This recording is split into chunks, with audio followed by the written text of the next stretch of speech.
வணக்கம். நாகப்பட்டினம் மூளைச்சாவு அடைந்த நாகையை சேர்ந்த இளைஞரின் 2 கண்களும் தானம் செய்யப்பட்டது. புதுச்சேரியில் இருந்து கொண்டு வரப்பட்ட இளைஞரின் சடலத்தை கண்டு கதறி அழுத உறவினர்கள். இளைஞரின் புகைப்படம், தெரு, சடலம். உறவினர்கள். நாகை வெளிப்பாளையம் வண்டிப்பேட்டை பகுதியை சேர்ந்த வீரமுத்து, அபிராமி தம்பதியினரின் மகன் சந்தோஷ். தந்தை உயிரிழந்த நிலையில் தனது தம்பி ராகுல், அக்கா தேன்மொழி மற்றும் தாயை சந்தோஷ் கவனித்து வருகிறார். காரைக்காலில் உள்ள மீன் கம்பெனியில் கூலி வேலை பார்த்து வந்த சந்தோஷ்க்கு சிறு வயதில் இருந்தே வலிப்பு வருவது வழக்கம். அதன்படி கடந்த 16ஆம் தேதி காரைக்காலில் வேலை பார்த்து கொண்டிருந்த போது சந்தோஷ்க்கு திடீரென வலிப்பு ஏற்பட்டு கீழே மயக்கம் அடித்து விழுந்ததாக கூறப்படுகிறது.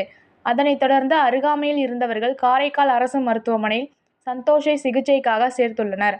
அங்கு அவரை பரிசோதித்த மருத்துவர்கள் மூளையில் இரத்த கசிவு ஏற்பட்டிருப்பதாக கூறி புதுச்சேரி ஜிப்மர் மருத்துவமனைக்கு மேல் சிகிச்சைக்காக அனுப்பி வைத்துள்ளனர்.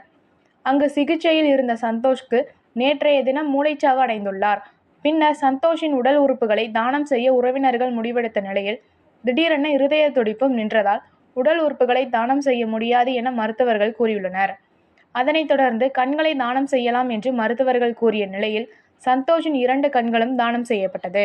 கெமிக்கல் கண்ணில் தெரிந்த விபத்தில் ஒற்றை கண்ணை இழந்த சந்தோஷின் தம்பியான ராகுலுக்கு சந்தோஷின் கண்கள் பொருந்தாத நிலையிலும் வேறு யாராவது பயன்பெறும் வகையில் 2 கண்களும் தானம் செய்யப்பட்டுள்ளது.